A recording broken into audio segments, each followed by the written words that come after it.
Good evening and welcome to Suffering in Silence with Pastor Tia here on Love Bay Afrobeat Music Talk Radio.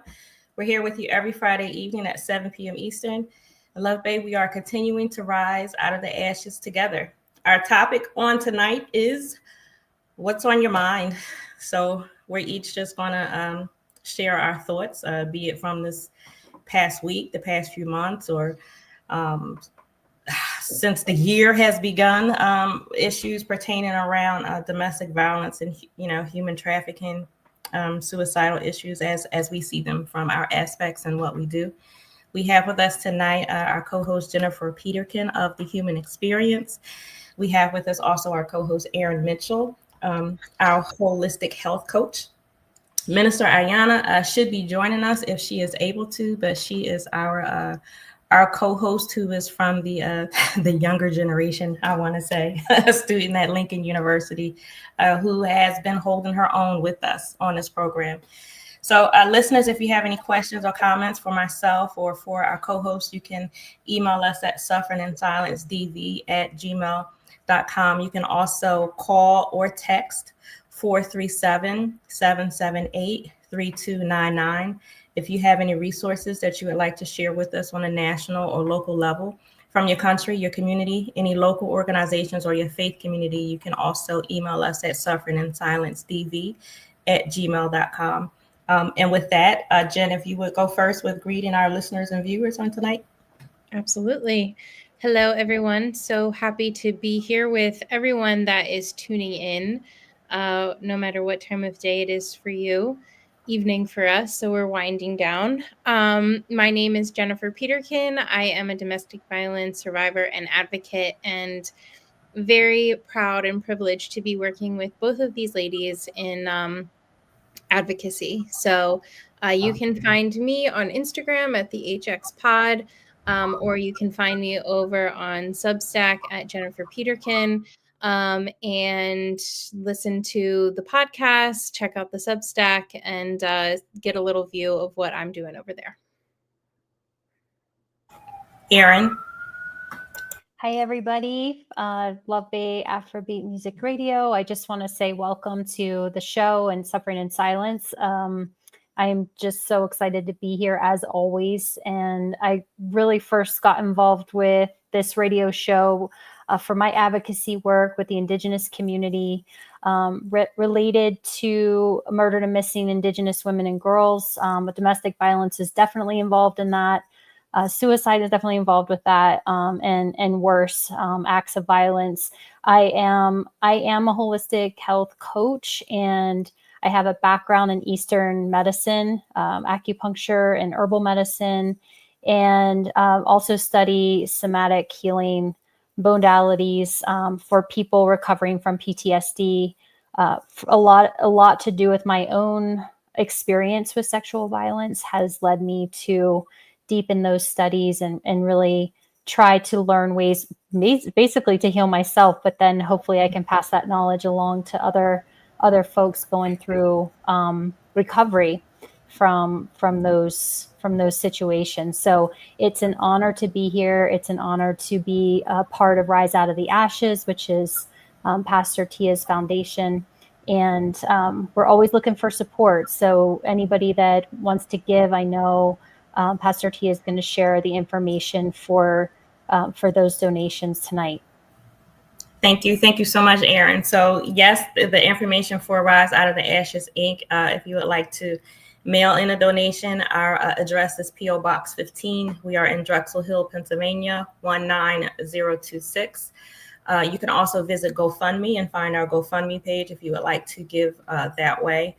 You can also purchase my book, Suffering in Silence. We use proceeds from the book to help with what we do, which is immediate rapid funding. We assist with transitional resources. We assist with finances to help individuals who are dealing with or who have dealt with domestic violence and who need help in areas of food and clothing, utilities, rent and mortgage to be paid, to be moved from one location to a safe location. These are the things that we try to assist with and more, but we need help to be able to do that. So again, these are the ways that you can give if you would like to help us. GoFundMe and directly sending a check to Rise Out of the Ashes, Inc. We want to share the National Domestic Violence Hotline. This is in the United States. The website is thehotline.org. The phone number is 1-800-799-7233. The National Sexual Assault Hotline, their phone number is 800-656-4673. The website is rain.org, RAINN.org, and you can also chat online if you would like to at online.rain.org. And then we have the Polaris Project, the National Human Trafficking Hotline. Their number is 1-888-373-7888, or you can text the words "Be Free" to the number 233-733. Their website is polarisproject.org. I want to also emphasize that wherever you are, you can look for resources where you are on a national or local level. If you have information that you want us to share, please give it to us and we will share it. It's very difficult for us to find information in other countries. It's been difficult for me because I have to find the information, I have to translate it, I have to make sure that the information is correct. And a lot of what I've seen, I don't know what I'm looking at because I don't speak different languages. And then I need to make sure that this information is up, it's relevant before I send it out. So I need help to gather information and to send it out. So if you do have anything you want us to share, please send it in. We absolutely will. We do our best with trying to research, but it's very, very hard to decipher what we don't understand and what we don't know. And we can't share anything that we are not 100% sure of what it is and that it will be helpful. So with that, we move into our topic on tonight, which is what's on your mind. I don't know about you, Aaron and Jen, but I already feel sad. I do. I feel sad already just from thinking about this and having put some thought in it. And the idea really is to share, what is just resonating with us in the light of dealing with the issues of domestic violence and being what's going on today. Domestically and globally. And what I see, what I hear, what I feel, my heart is just hurting. So I will stop there. Maybe Erin, do you want to go first? Well, I guess it's meant to be. I did not want to go but I'm not one to go against the spirit that way. If it's, you called on me, I guess everybody's gonna hear what I gotta say. So yes, ma'am. Yeah, I think first of all, I honor your emotional state of sadness. It's not bad. It's not good. It just is. And I'm so happy that you shared that, and I look forward to hearing more about what's underneath that emotion for you. I think, I think it for me personally, it's been a huge filtering process to live in the time that we're in right now, and to see, kind of front and center a lot of toxic, I'll say, masculinity. And I do know domestic violence goes both ways, but again, I still believe it comes from that toxicity, of dominance, of being able to control people with power, misuse of power, misidentification of power. And I think that it's very prevalent in a lot of ways. I also will counter that with what I see is the younger generations really being different and having a lot of acceptance, having a lot of kind of not really understanding what all the fuss is about as it pertains to equal rights, as it pertains to, giving people their sovereignty and letting people believe what they want to believe and, do what they want to do. And I think it's based in acceptance. I think it's based in what I think, love is all about, loving yourself and loving your neighbor. So I think there's both and happening. And the filter process that I've had to use is just really around what am I going to choose to look at? That is my moment of empowerment. What in this moment, like, am I going to look at list A, which is really, really rough stuff, or am I going to look at list B, which is not untrue? So it's not about sweeping column A under the rug. Mm-hmm. It's never about that. It's not about spiritual bypassing any of the facts, any of the data, any of the statistics, any of the horror. It's really just this moment for myself. Can I choose to look at B, column B, what I'm calling column B, as a way of like, this is also true. These are also facts, facts of people caring for each other, facts of people reaching out, facts of people surviving, healing, getting out of dangerous situations, and support systems that are out there, looking at my own life and being able to see, okay, like these things happened. And where would I be who I am today or where I am today without it? Doesn't make it right. I don't think people need to suffer to learn or to, bring their gifts to the world or, any of that. But nonetheless, I try to take my experiences in stride and hopefully, provide some support to somebody in need at some, who might cross my path, and not because I want to give them support, but because they ask for it. And I'm very clear about that more than I ever was. I feel like, a lot of the work that I did up until my 40s was believing that I had answers.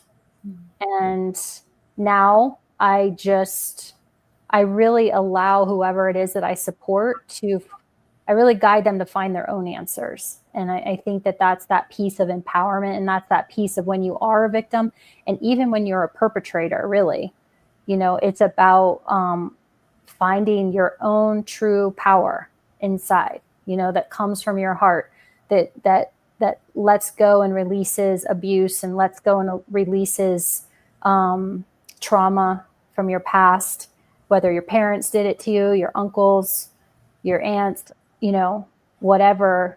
We all have to process that toxic trauma so that we don't become the abuser.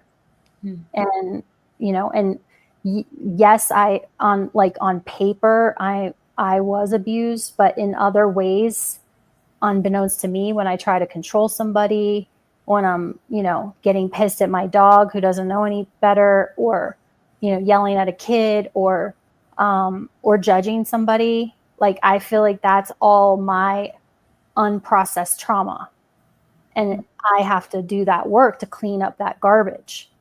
And then that's how I can show up with love and acceptance. So that's what's on my mind.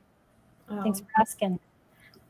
Well, thank you for sharing. I think it's amazing. And I know it's a hard thing to do, to really just stop and take stock and take responsibility of yourself. It's a hard thing to do. It's a necessary thing to do.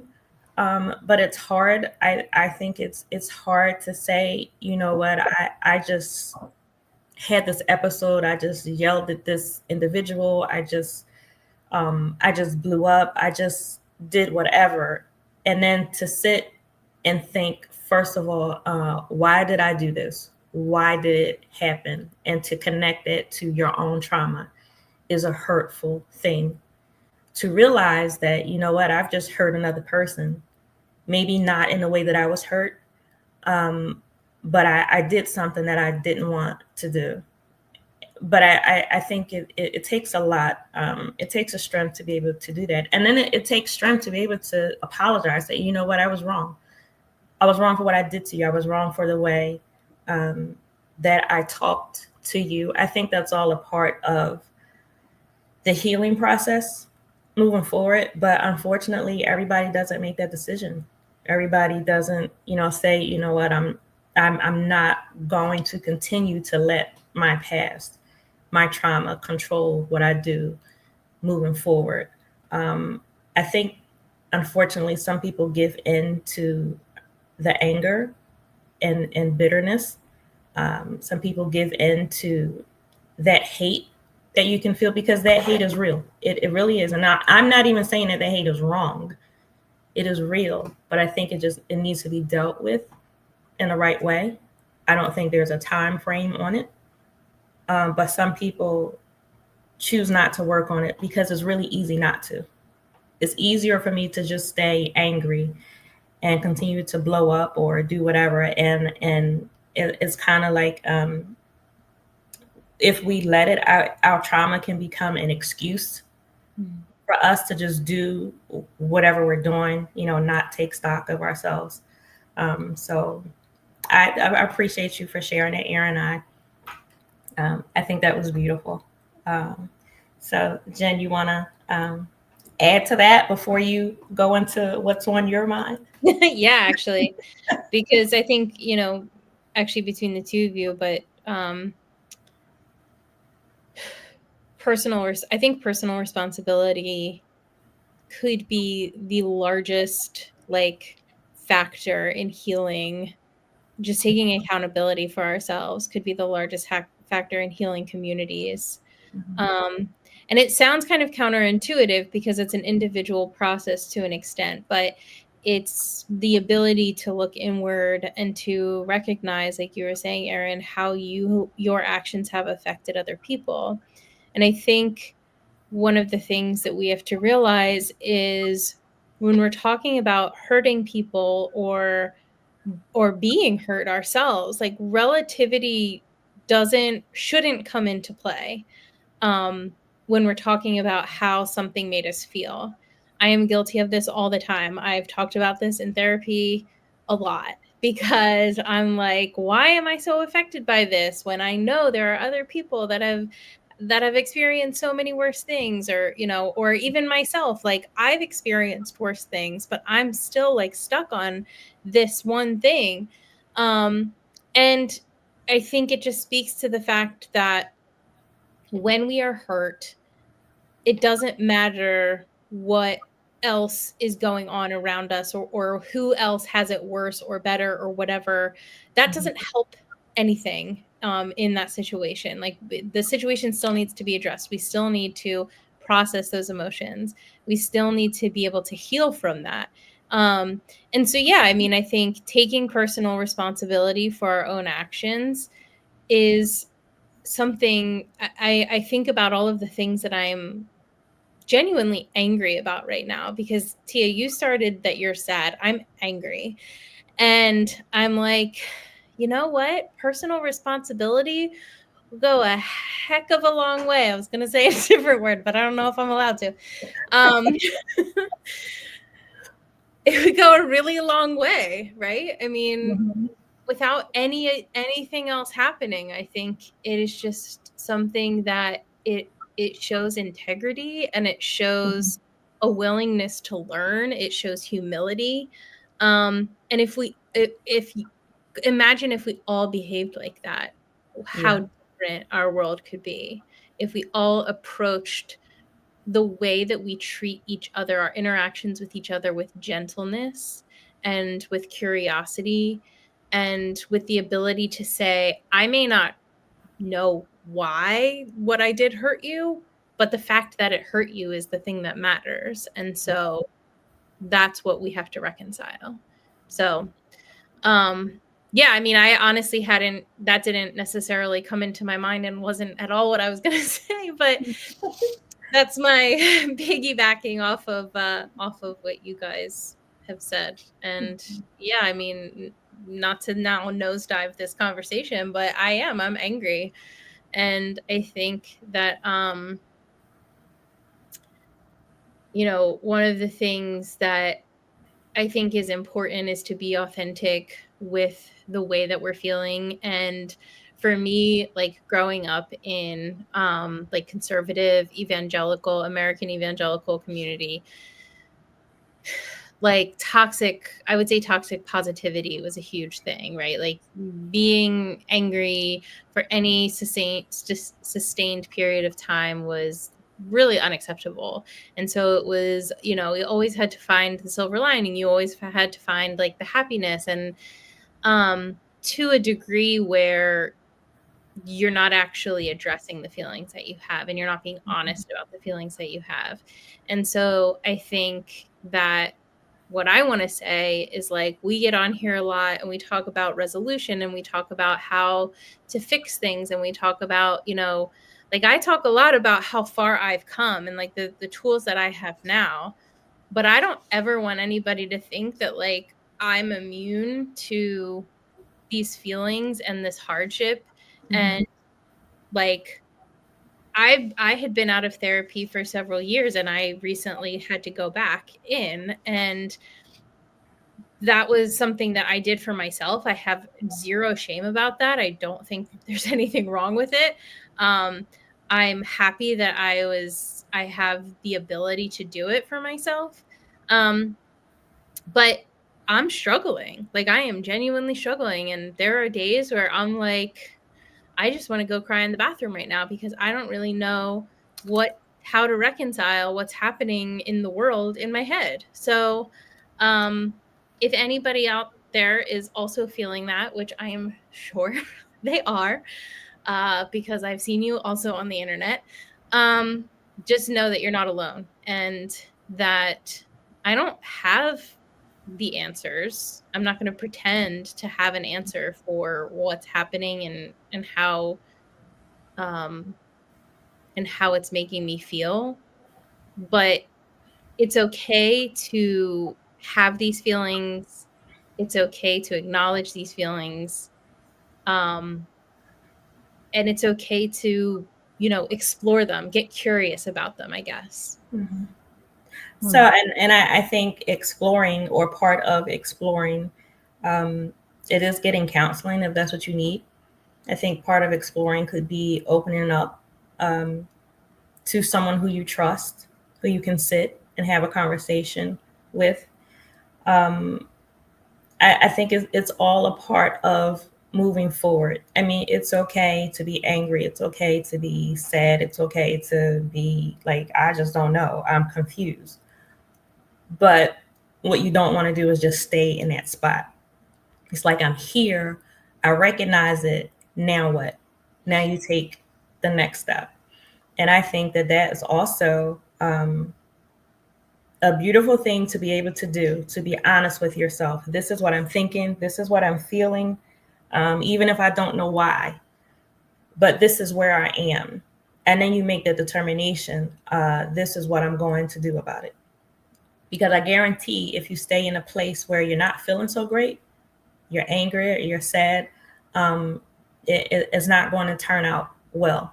Because I do not believe that any person can hold on to an emotion, a thought, or a feeling that is hurtful or detrimental. Like, no good is going to come from a sadness that you don't try to work your way through, that you don't try to understand, why is this here? What can I do about it? Is there anything that I can do about it? So I think that's, again, what you said, I think is part of the healing process. And I want to emphasize again, what we do here, this program, we want to offer as much help as we can, dealing with the issue of domestic violence, but I don't want it to get lost. Love Bay, I want you to remember, we are people just like you. Erin, Jen, myself, Mark, Minister Ayanna, we got jobs, we go to school, we have families, we are just like you. It was just put on our shoulders to be in this position to try to help others. get through whatever it is that they're going through.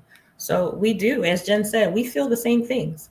We have the same thoughts. We do have the same issues. We're people just like you. And the purpose of this, I've said this several times, is to start a conversation within your own home, within your own circle, to grow that conversation, and then for conversations to lead into action.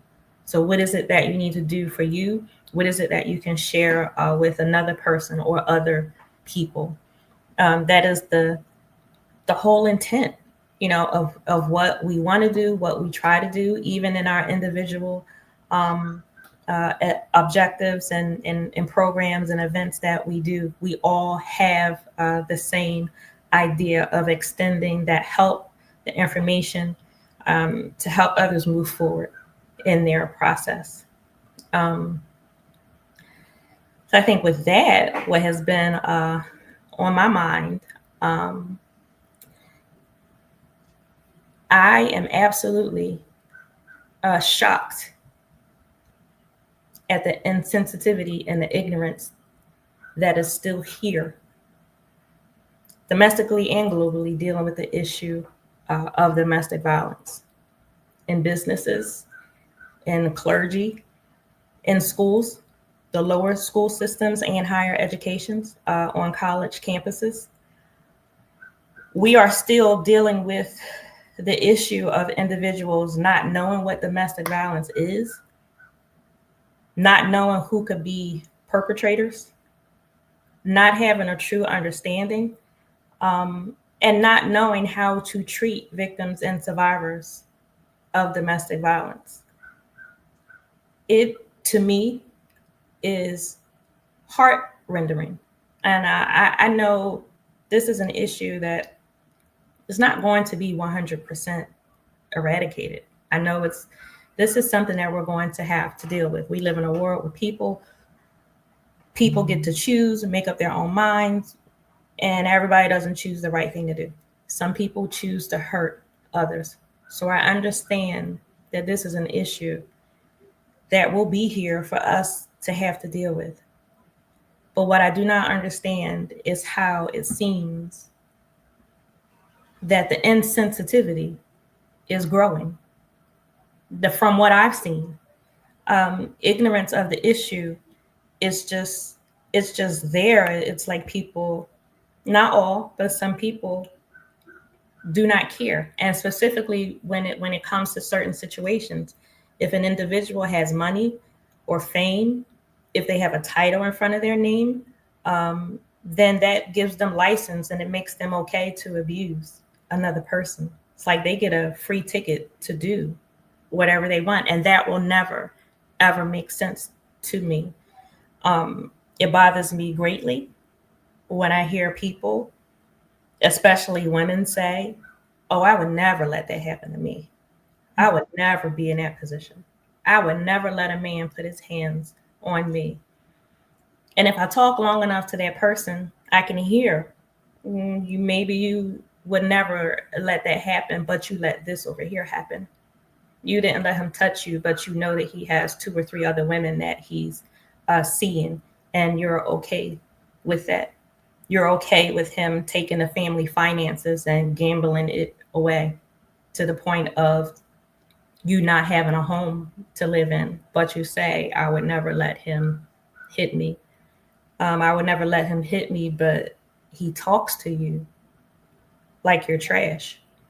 And so to hear people say that, it bothers me, because it's a way, I believe, of individuals to make themselves feel superior, to make themselves feel important. It's like you point to the person who is less than or has less than or who has an issue, and to make yourself look or feel better, then you point that out and you harp on it.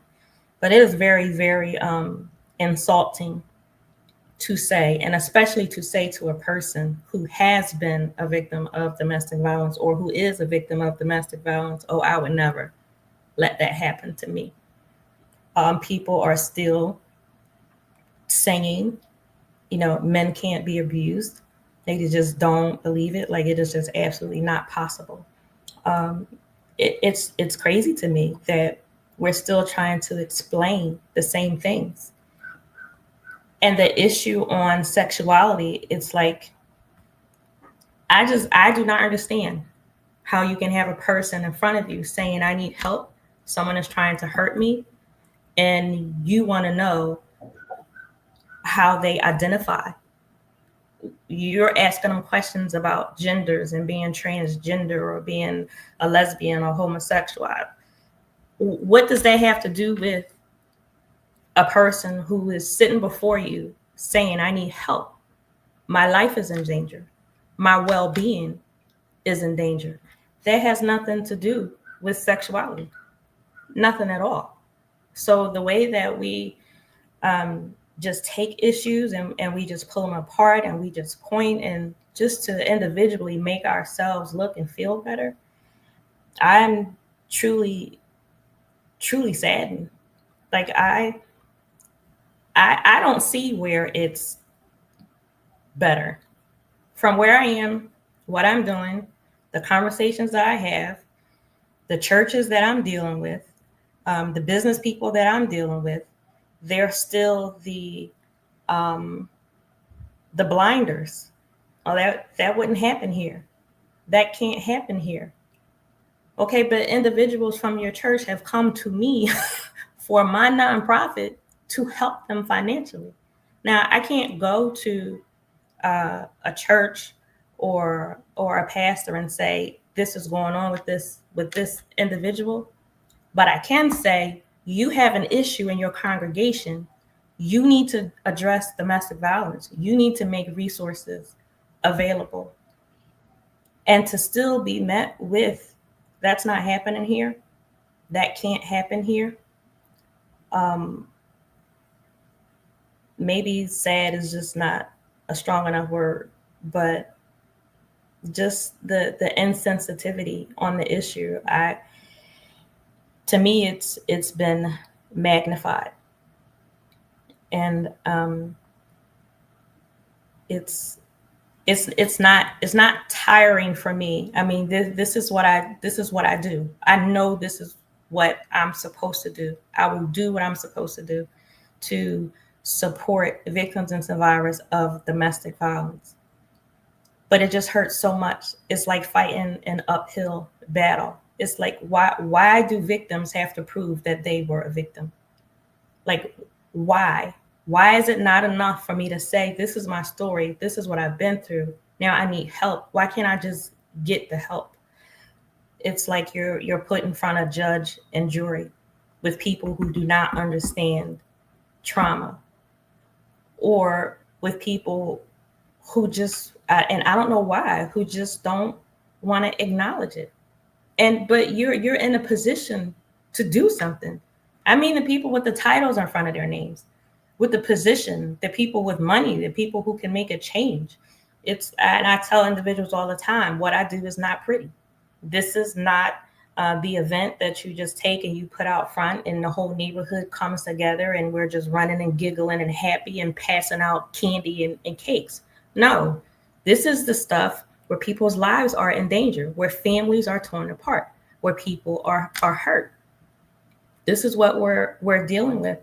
And there's just not enough, I think, of accountability on the other side. Now, we have to be accountable for ourselves. We have to stand up for ourselves and like, this is who I am. This is what I do. This is why I did it. We have to be accountable for our own actions.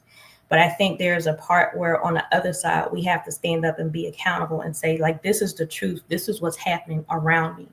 And we are supposed to, I believe, stand up for those who cannot stand up for themselves. I believe we are supposed to stand in a gap and speak for those who do not have a voice. I had a conversation a few weeks ago with someone about affirmative action. The question was asked, should affirmative action be done away with? No, it should not be done away with. Affirmative action is something that is necessary for those that are less fortunate. Now, you can say that All right, we have individuals that we want to get into this school or this job, and everybody should have a fair chance, and you just let them go on their own recognition. Okay, everybody's not going to get to that point, because you got kids that are in neighborhoods. They are walking through trash and broken glass and abandoned buildings to get to schools, that don't have the supplies that they need. There are neighborhoods where kids will go into, they don't even know what a science lab is. They don't know what beakers are. They don't have up-to-date textbooks. I mean, kids, elementary schools, middle schools, and high schools.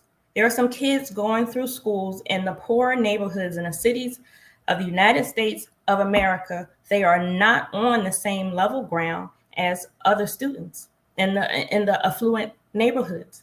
And so, yes, there needs to be an affirmative action so they can have a chance to get to school. There needs to be an affirmative action so minorities can have a chance to get jobs that they normally would not have, all because I'm a minority, I'm Black, I'm a woman. It's like some of us have been born with strikes against us. And it's not fair to say, well, you'll be okay. How am I going to be okay?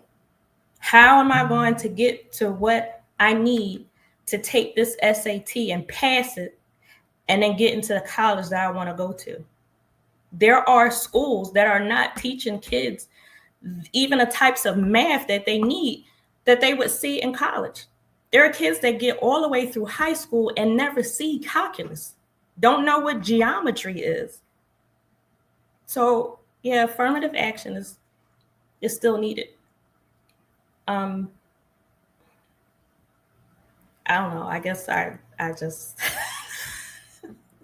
that was my thought. That's what's been on my mind. So. Well, I agree with you. I've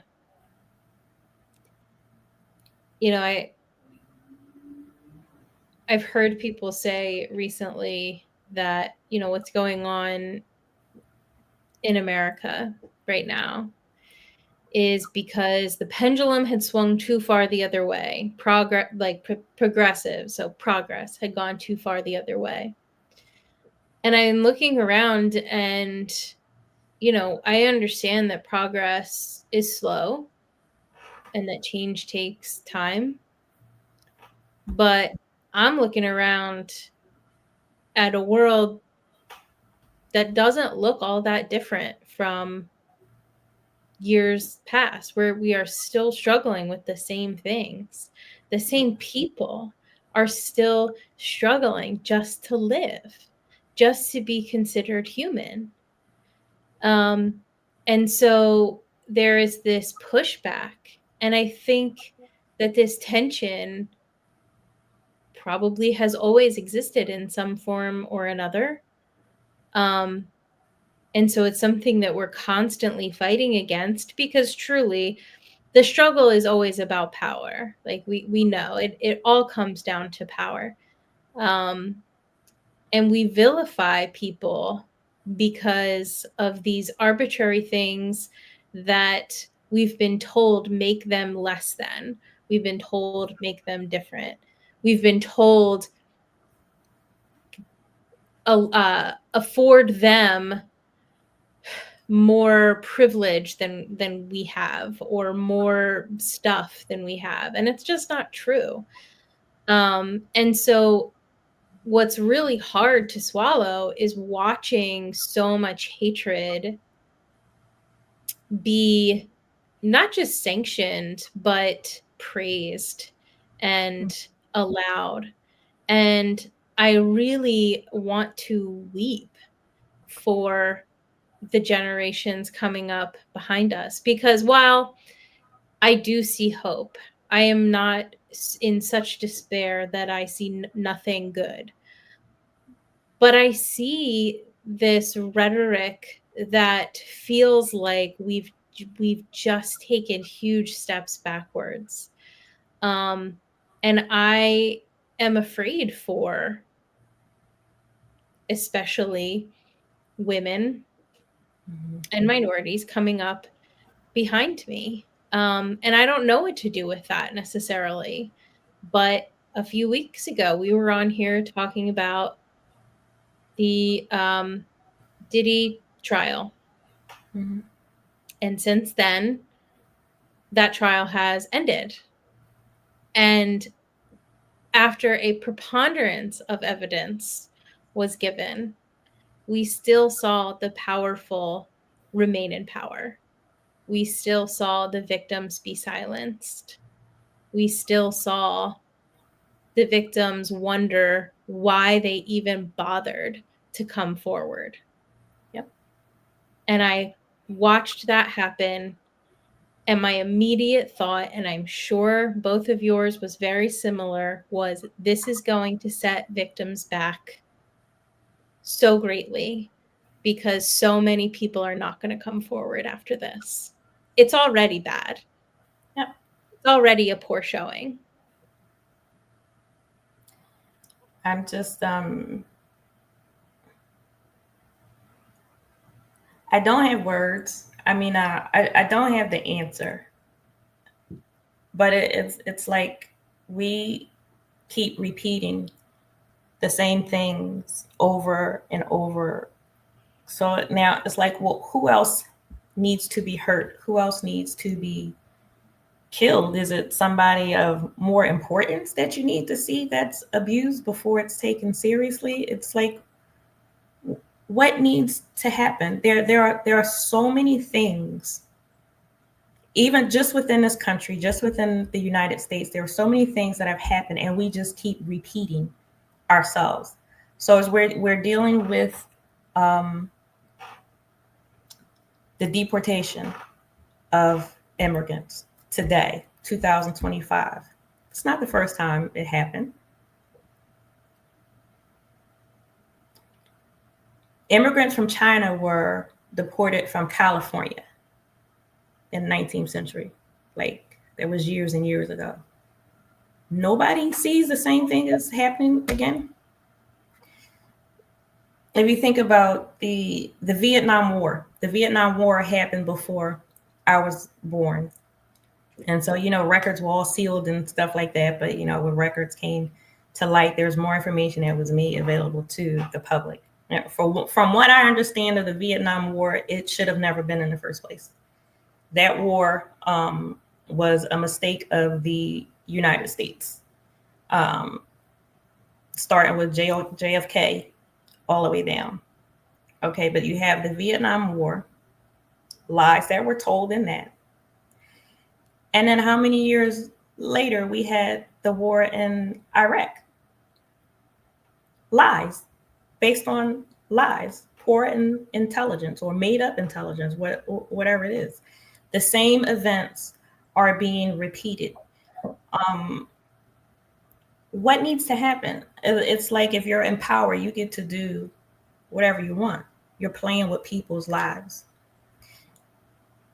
But again, just coming back to the issue of domestic violence, again, it's like those in power, and for me, it's still the insensitivity and the ignorance of this issue. Those in power, it seems, get to do whatever they want. And then those of us, I don't know, everyday people don't want to acknowledge what's happening, don't want to do anything about it, just turn a blind eye, like, she wanted that to happen, she wanted to be there, he wanted this situation. It's sad, very sad. So there's so many mistakes that are just being repeated one after another. And I think that just opens the door when you have corrupt power. That opens the door for all kinds of abuses to come in. So when it's at the top, it just runs all the way down. So we can see it in the government. So yes, then we see it in concentrated areas. And then when you go into an area, you can go to specific communities. And in the communities, you have homes, and you can see it in the homes, and you can see it in the institutions around the homes, the schools, and the churches or mosques or synagogues or whatever it is. It all, I believe, feeds on each other. What happened when these men and boys came home from Vietnam? They had issues, post-traumatic stress disorder, and other issues. Some of them were coming home and were being violent, and some didn't even know it at times with issues that they were going through. I know there was a gentleman who shared a story of attacking family members in his sleep. He did not know that. So there is a different kind of violence in the home that was introduced. And then some others were, they were abusive, physically and mentally abusive, dealing with whatever they were dealing with, coming home from a war that they shouldn't have been fighting in the first place. And you'll probably say the same of each war that we have been involved in, with vets not getting help that they need and all of that coming home. And that's just different areas, because you can deal with domestic violence in the military, you can deal with it in the police and medical services and whatever whatever division you want to put it in, because you can look at the finance industry and find domestic violence there. We can look at just the educational system and find it there. Whatever sector you want to focus on, it's there.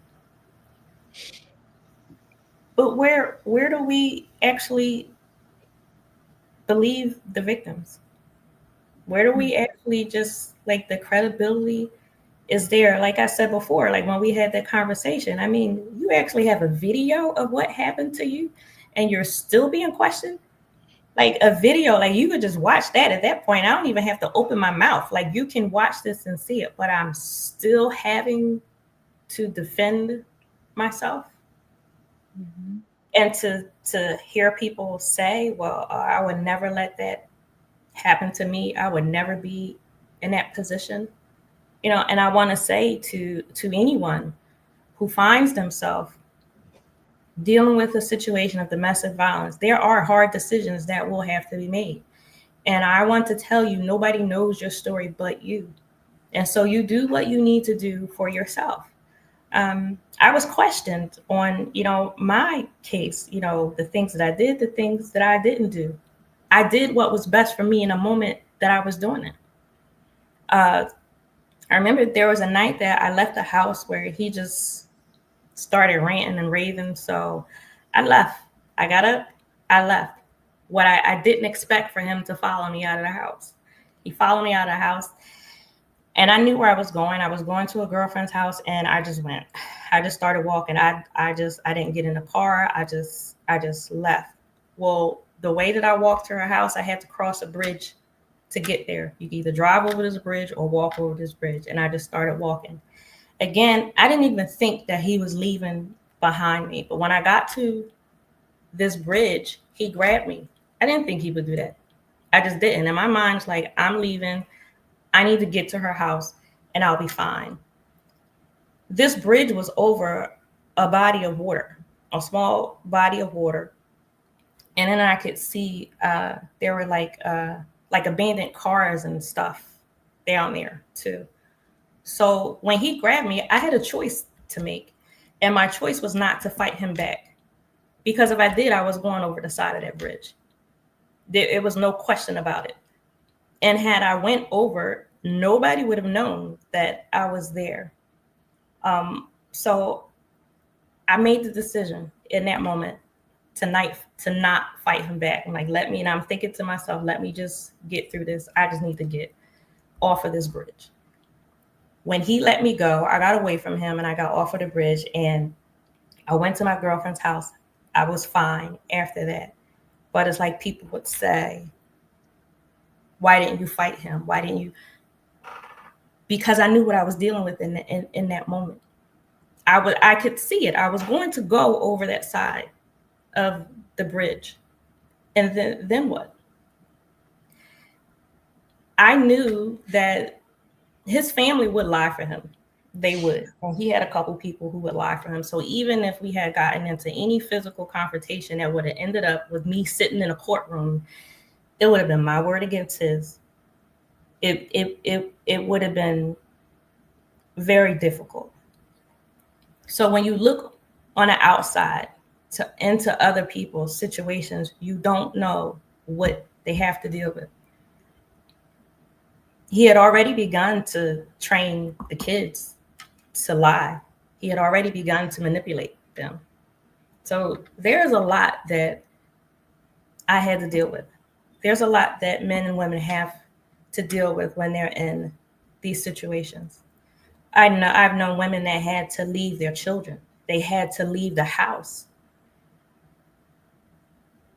because they were going to die if they stayed. Like in the moment, they had to leave and then go back and get their children later. But then there were women who had to leave and they never saw the kids again. So that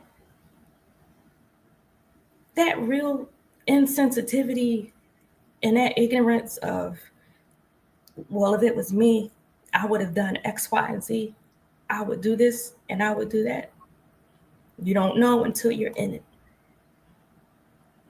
And I just do not see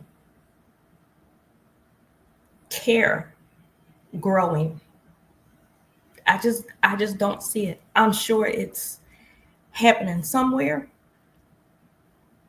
But what I'm seeing and what I'm dealing with, I see the problem growing. I see men and women that need help. And I see a lot of the help disappearing, their programs closing down because they're losing funding. There are still people who don't want to get involved because they don't want to have anything to do with it. There's still organizations who want to say that we're working towards this issue, but it's just a cute thing to say to grab attention for the moment. And then it's over because when people really need help, they're not there. So when I say I'm sad, I truly am, because I thought so much more of the United States when I was a child. But to become an adult and to live real life and to be in reality, it's just so hurtful. And I know that we are blessed. I am blessed. I have so much. But at the same time, is to be able to look out and to see the devastation that domestic violence causes. And there are people and organizations that can help, and they don't. Their family that can help, and they don't. It's like watching an open wound just continuing to fester and just gush, and just like, can somebody step up and do something meaningful? Not just to get a few clicks on your site, not just to get members in on a particular Sunday, not just to raise money for a minute, but to really make some changes in individuals' lives. Because nobody should be afraid to lay down and go to sleep at night. No mother should have to make the decision to leave a house with her children because it's a life or death situation. I do not know how to make it any more clear to the individuals that I deal with. I do not know how to make the situation any more pronounced. But we cannot stand and give you individuals' personal information. But I am telling you that there are some horrific situations that people did not just get up and say, this is just what I want to go through. No mother wants to have to make the decision to leave a house with her children in it. People aren't just doing this just because they want. And so when we see celebrities or people with money and fame get to do these atrocious things, and because they have a beautiful house and they have cars, because they have a talent, you can sing, you can throw a ball. That means you can take somebody's life, you can terrorize them, you can break them down because you have fame, because you have a talent. I will never I will never understand it. That will never be okay with me. Never. And we know once you get through whatever your story is, it's not over then. Because when you move out of it physically, you still have the emotional issues to deal with. You still have the mental issues to deal with. And I mean years later, that just disappear. It doesn't just go away. And you can't tell me because he has a title in front of his name that it was okay for him to do what he did to me. It was not okay for me to have to make a life or death decision in that moment, or whether or not I was going to go over that bridge because he's called the Reverend. It's okay. No. And I just think there's just not enough people who care. And I don't know how to make people care. I don't know how to make people try to understand. I don't know how to make people stop being insensitive, saying the first thing that comes out of your mouth that's really not a smart thing to do. I don't have any of the answers, but I'm telling you, it hurts really bad to see not just other people suffer, but to see where it just seems like just so many people don't care.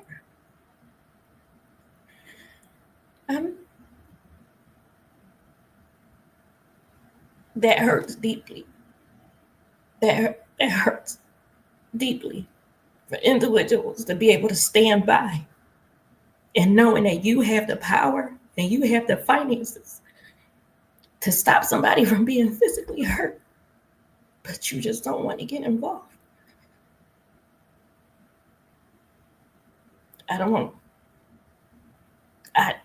know how to make it any more clearer to individuals. It's like you really have to wait and see somebody who's close to you die or be in a hospital. It's like then you start thinking about it or believing it. But it's like as long as it's on the television or the story down the street or away, like it's like we're not attaching real people to the stories and the incidences that we're seeing and hearing. These are real people.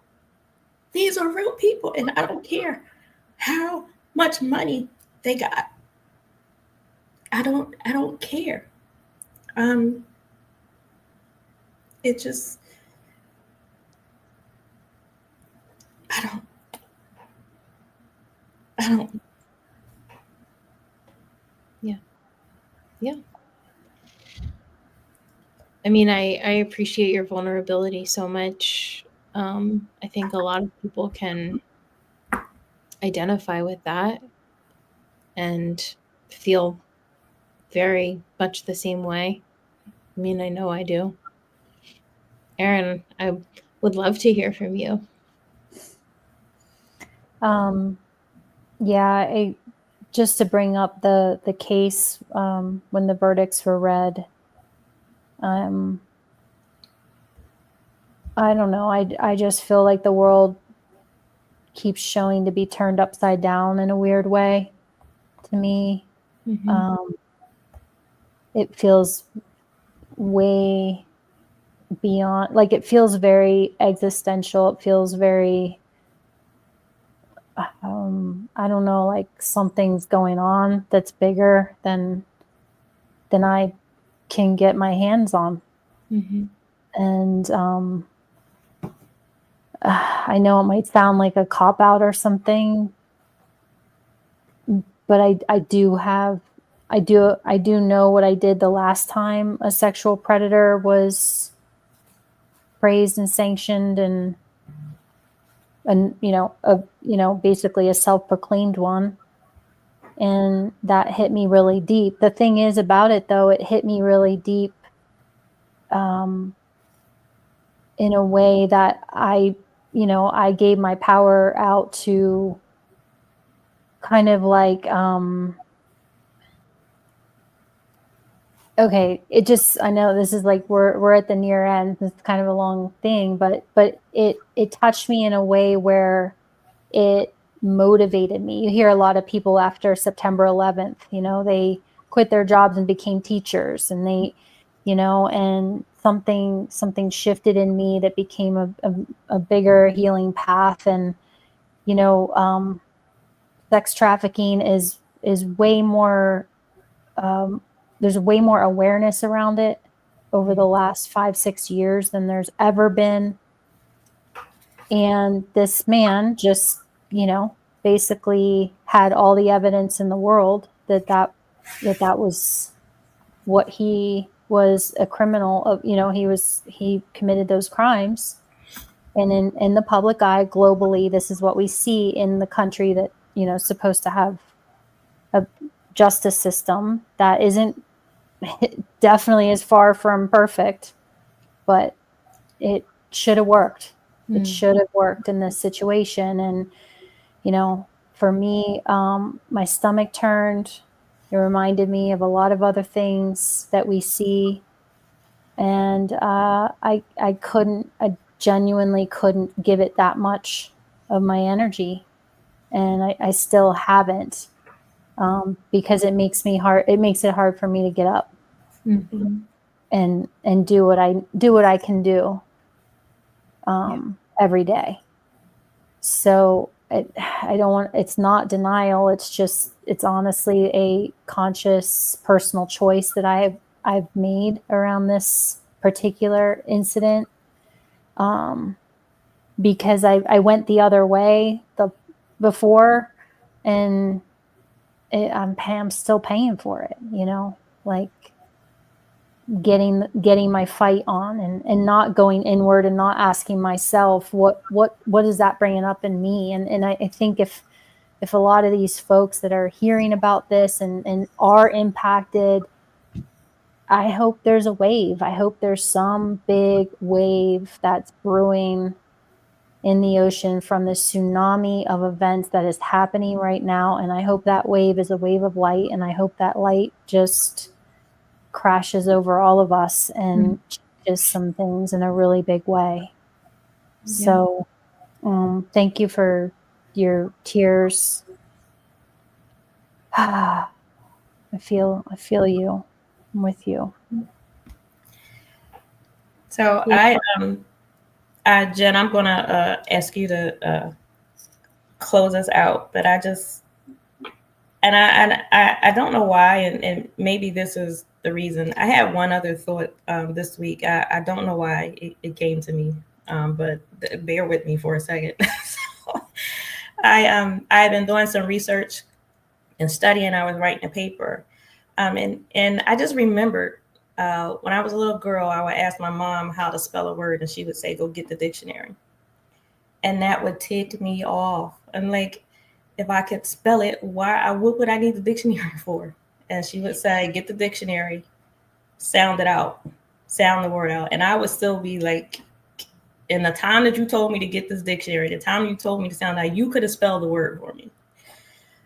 But I would do that. I would sound it out, and I would find the word. And every time I asked her how to spell a word, she would say, "Go get the dictionary," to the point to where I stopped doing it. I stopped asking her. I would just get the dictionary, and I would sound it out, and I would be able to find it. And I say that to say, to anyone dealing with this issue and the struggle of domestic violence, it may seem hard, it may look hard, but if you try, you will be able to get through it. Your dictionary might be something different. Your dictionary might be reaching out to one of these hotlines, the websites, the agencies, walking into the agency. It might be calling one of the numbers. Your dictionary might be opening up to a friend, a coworker, a police officer. Whatever your dictionary is, find it and search and do what you need to do for yourself, because you are that important. So no matter what is happening nationally, internationally, no matter what is happening down the street from you, you are important. Your life is important. You mean something. And we say it all the time. You keep searching, just like we tell children. If somebody is hurting you, you keep telling until somebody's listening. You keep telling until you get what you need. You keep telling. If you have to go from one church to another, from one organization to another, do what you need to do for you. So again, no matter what is happening, internationally, globally, nationally, no matter what is happening, you are important. Do what you do for you. I think that's the last thing that I have to say. But I really hope to see a difference. I really do. I really hope to see a difference. So with that, Jen, I would ask for you to close us out on tonight. Sure. I mean, we really ran the gamut here tonight, ladies. We were all over, and I think it's very representative of the way a lot of us are feeling these days. There's a lot of chaos, and we feel unsettled. And so, for anybody listening, just let that be a reminder that we are all human. We all have these feelings. But in that there is hope, there is light, there is love, there are people that are doing the work. And just because they're not necessarily the ones that are platformed or you see on the news or you see on your social media feed, it doesn't mean they don't exist. And you may very well be that person in your life, in somebody else's life. You don't have to be famous to make that difference. But, I would just say that we've talked about power during this hour and how those in power seem to hold a lot of the cards. And, I would just say that be cautious, stay curious, stay questioning, and follow your gut.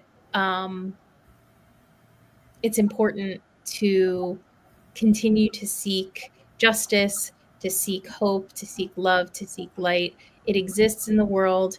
It is always there, even if it doesn't feel like it and even if it doesn't look like it. So find it where you can, in your corners of the world, in your communities, and in your own individual spaces as well. What brings you joy? What brings you hope? What lights you on fire? Because those are the things. That's how we change the world. That's how we change our communities and we change our families, is by pursuing those things. Thank you so much, Jen. So Love Bay, we're a few minutes over the hour. If you want to catch up on previous episodes from our program, you can visit our YouTube channel, Suffering in Silence DV. Please also remember to like, share, and subscribe through whichever platform you are watching. You can also visit the YouTube channel of Love Bay, LinkedIn, Twitter, Instagram, and TikTok. We want to thank you so much for joining us tonight. Thank you for joining Suffering in Silence with Pastor Tia here on Love Bay Afrobeat Music Talk Radio. We're here with you every Friday evening at 7 p.m. Eastern. Love Bay, we are continuing to rise out of the ashes together. Good evening.